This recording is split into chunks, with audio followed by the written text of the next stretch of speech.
All right, here goes. My name's Renee.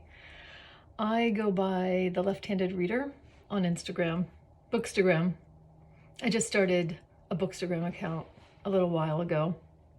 And the reason that I'm recording this video, first of all, is just for a test to see if I'll ever post it and create a Booktube account to post it.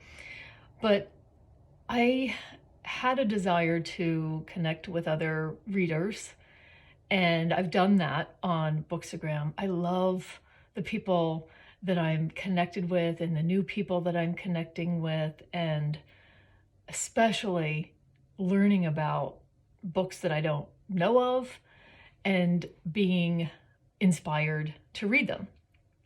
That's been happening. I absolutely love it. I also love the read-alongs that I'm involved in and that I will be involved in, because they've opened me up to authors that I hadn't read before, or not to that extent, or for a while. And they've also kept me on track to read at a certain schedule. And I've really enjoyed reading the remarks under the read-along hashtag about the books that we're reading. The thing that I'm finding about Bookstagram on my part, though, is I love reading the posts, but I don't like writing them. I don't like typing on my phone, usually. I don't like typing my thoughts about a book. So then I just don't. I don't really say much in my posts, other than sharing library hauls or used bookstore hauls and things like that, which I really like. So that's why I thought I would try making a video and talking about a couple books, and we'll see how it goes. I haven't watched booktubers very much, or for very long. I have seen Katie Books, which is a very popular Booktube account. Sarah Freshley. I have discovered Sean the Book Maniac. Chris's Cauldron of Books. I'm pretty close on that name. Middle of the Book March. Kim. I really like her posts. And Lindy from Magpie Reads. So those have been really enjoyable. I find that I listen to them sometimes just as I listen to a podcast, by having them on my phone and going about what I'm doing outside in the yard or whatnot, and just letting them play. I don't necessarily watch the videos all the time, so I find that they're transportable also. As far as book podcasts go, the Book Club book review, something like that. It's a British podcast with Laura and Kate. I really love that podcast. I rely on it for recommendations and the Booker Prize review. And I listen to the BBC book podcast that I can't remember right now, because I'm sure there's more than one. I also listen to, this is a new one, the Bookcast book club. I love the I think 3 or 4 people that are involved with that book podcast. I've learned a lot. And Tier Books with Simon and Rachel. Oh, I've just discovered so many authors from the 19th century. Or I'm sorry, I guess 18th century, the early 1900s. I expanded my reading during the pandemic. I got really active. Not that I was working any less, because I wasn't, but I was in the car less, so I could rely eventually on the library and getting books. I wasn't able to visit used bookstores, so that was a shame. But I really expanded my reading, and it reignited my love of reading. It really stoked it even more. I've been reading since I was 4. My mother taught us how to read, and also instilled a love of the library. So I'm very active member of my library. I happen to go to the main branch of a very large library, so I'm lucky. I'm in Pennsylvania. So I just thought I'd tell you about a couple books I'm reading. One of the read-alongs is Vita, Virginia 2022 on Bookstagram, and we're reading Virginia Woolf, and we're reading Vita Sackville West. So it's Vita, Virginia. And so I've discovered Virginia Woolf. I hadn't ever read her. I've also read now Vita Sackville West, and I'm really enjoying Virginia Woolf. We've read 3 of her books. We're on To the Lighthouse right now. I'm behind on that one. I'm also in Forster Frenzy 2022. And we're now reading Howard's End. We were reading Where the Angels Tread. We're supposed to be reading Passage to India. I don't know if I'm going to read that one. I'll probably try it. But I thought E.M. Forster was going to be some stodgy older author that I wasn't going to be connected with. That has not been the case at all. I have to say, it's such energetic writing.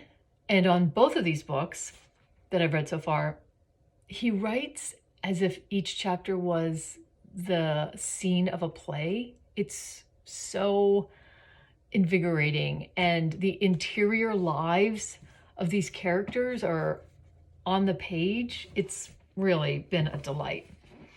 The other author that I've discovered this year, well, through Bookstagram, I should say, is F. Scott Fitzgerald. I read The Great Gatsby a while ago. I mean, when I say a while ago, I mean like in the 1990s, and I don't remember it. So I reread that, and then I just started on Tender as the Night. I think I found this used somewhere for a steal, probably at the library sale for $1. I love this book too. I love it as much as The Great Gatsby. The characters, the way that he writes is, to me, very modern when you take into account when this was written, which I'm going to say was in the 20s. So, I mean, I have another F. Scott Fitzgerald, what is it, The Beautiful and the Damned, to read, that I also got at the library sale for $1. So I'm really thrilled. I also love to read, always have a nonfiction on the go.